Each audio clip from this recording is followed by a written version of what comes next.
Happy Thanksgiving, everyone. Yes.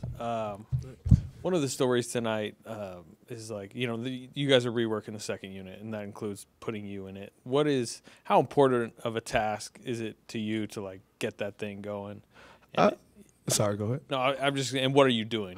I think it's very important because it's not so much the point total that's been lost, it's the energy that's been lost.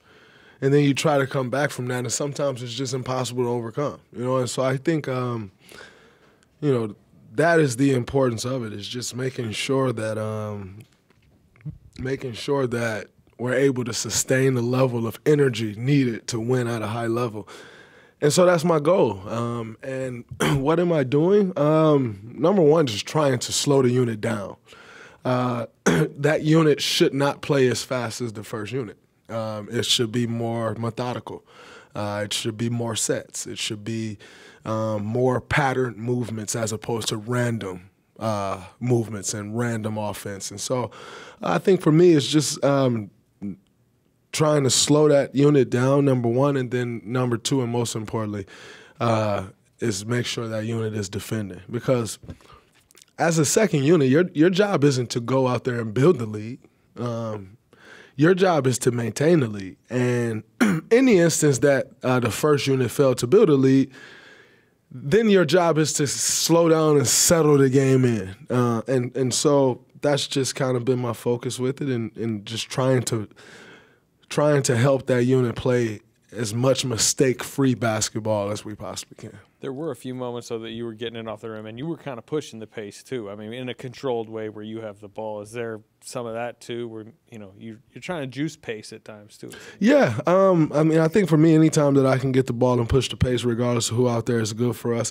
With that unit in particular, if we can get the ball and push it, then you're not playing against a set defense. It's much tougher to operate against a set defense. And so I think, that starts with stops. And, if we continue to get stops in that unit, then we can get out and really push the tempo. And, I think that'll be to the benefit of that unit. I think, as Jordan get more comfortable with me and that group and the group that is now there, it'll free him up some as well, playing in transition like that. So I think, that's got to be a focus of that group for sure.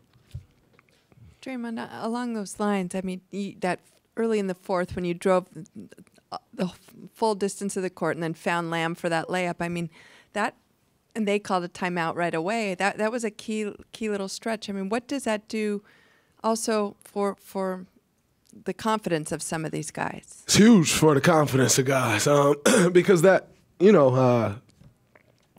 being in that unit, you can almost feel snake bitten when things start going wrong. And in basketball, when you feel that way, it's hard to overcome that. And so it's very important for that unit to, get guys a couple easy baskets. And, if you can get guys a couple easy baskets, then everything else starts to flow. And so I thought, for us for me, it was, especially when I'm at the 5, it's important that if I get the rebound, I push the ball because there's usually 4 guys that can shoot the ball around. And so if we can push the tempo, get them cross-matched, it's to our advantage. So that definitely was a focus of mine, but I think, to your question, it's huge for the confidence of the bunch. Dre, you are probably like the best at playing with Steph, like knowing how he operates, and obviously you guys have done it for a decade. And now you're looking at Wiggins. It feels like it's instinctual to him. How long does it take to go from new Steph teammate to, all right, I got this, I'm a part of the flow? I think it's different for certain guys, but I think it usually takes a small part of the season for guys to start figuring it out because, no one else in the world plays like that.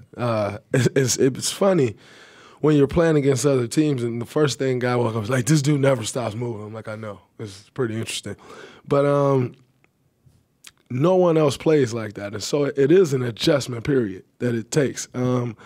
For some guys, that's 20 games. For some guys, that's 40 games. But I think usually when you get halfway into the season, you hope that it can happen sooner. But usually when you get halfway into the season, it starts to change for guys. And they understand, like, all right, he's moving here, he's moving there.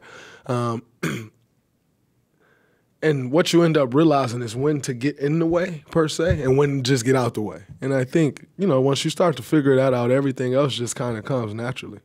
When do you feel like you got that, like I got this, and it came to you?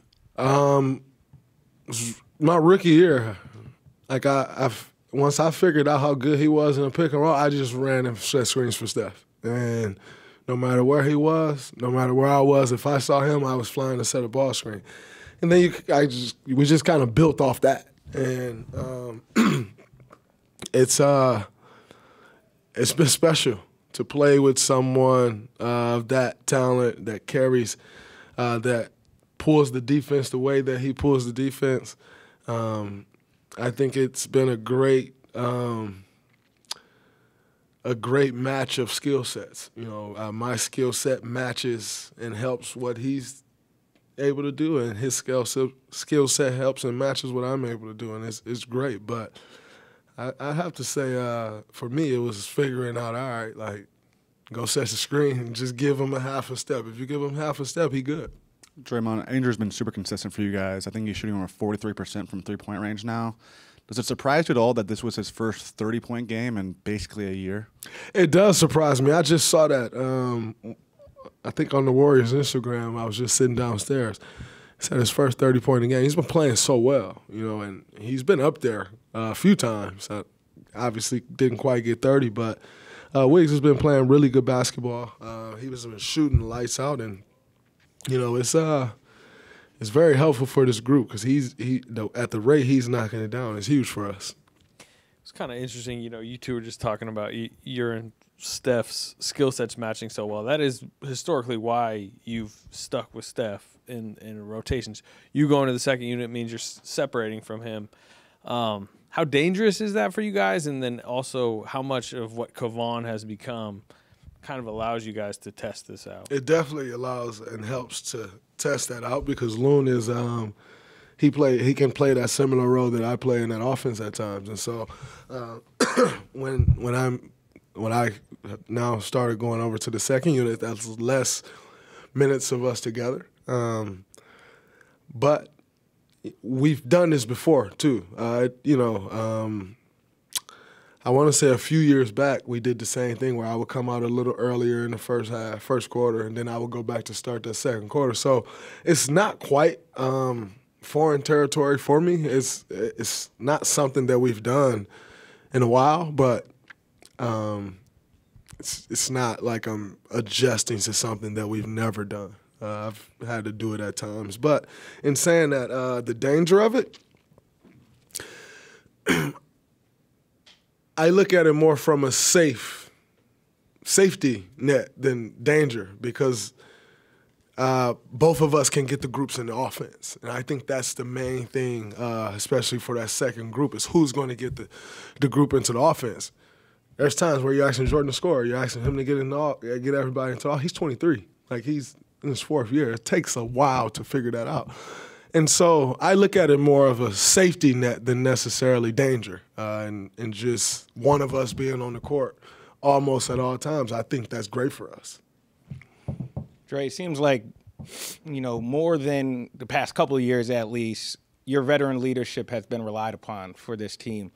How have you navigated demanding that championship standard that you guys have here while also not just like killing people's confidence, young, impressionable guys, as you're trying to toe that line? How's that been? That's been good because you just have to understand who it is that you're leading. And so for me, I know there's always kind of this there's this notion of like Draymond's in everyone's face and he will snap at and it's not true. Because in order to be a great leader, you have to know who you're leading. You can't lead everyone the same. You can't. And, that was something that I learned from Coach Izzo. He taught me, like, if you're going to lead that guy, you can't lead a group. Like, it's impossible to lead a group. It's the reason why in Fortune 500 companies there are group leaders. It's not one person leading the entire company. I mean, yes, you have a CEO, but guess what? Those group leaders report to the CEO. It's not the CEO talking to 40 other people that's in one group. It's the CEO talking to the one person that's leading that group. And so and it's the same way in basketball. You can't lead everybody the same. And you have to, it's on you as a leader to figure out what buttons do you press with each guy and how do you get through to each guy. Who needs motivation? Who needs, for Wiggins, it's different, than how you go to Steph, and it's different than how you go to Loon. And it's on you to figure that out. And what buttons do you press with each guy? And so for me, that's something that I had to learn in college. It's just you can't go out there and think you're about to lead a team and you're going to do it the same way you want to do it every time. That don't work because everybody's not going to respond to that. Hey, Draymond. John Wall was pretty open about being in a dark place and having suicidal thoughts when he was out of the game. What was it like seeing him back on the court, and were you able to have any conversations with him? I mean, I've had conversations with him outside of here, but to see John Wall back out there on the court is huge. He's been a key player in this league for 12 years or so, 10, 11, 12 years, maybe a little more than that, I'm not sure. But you hate to see guys go through injuries. Like he didn't go off the court because he was no longer capable. He went off the court because he had an injury and then had another injury. And you just hate to see guys go through that. Basketball for a lot of us is your safe haven. It's where you let all your stress out at. It's where you can lose yourself in the game. There's a lot of stress that comes with being who we are and being in this position. I don't say that for sympathy. That's just the reality. It's so much more than just going out there and play basketball that goes into this job. When you get out there to play basketball, that is the part that keeps you sane. That's the part that you enjoy, and you can lose yourself in the game. You can, whatever negative things you may be dealing with, that's the safe haven. And then you snatch that safe haven away for 2 years. It's brutal. And so very happy to see John back out there on the floor. And I'm even, we've seen him back on the court now a little bit for the last 2 years, but it's good to see John Wall back out there on the floor. He was a shell of himself in Houston when he did play. He got the speed back. If you don't load up, he's to the rim. He's passing the ball very well. I think he had 15 assists a game or two ago. Like, it's good to see him back out there playing John Wall's brand of basketball because you hate to see guys lose it because of injury as opposed to, every one time comes and, that's just the reality. That's going to happen. But you hate to see guys lose the injury, so it's good to see him getting it back.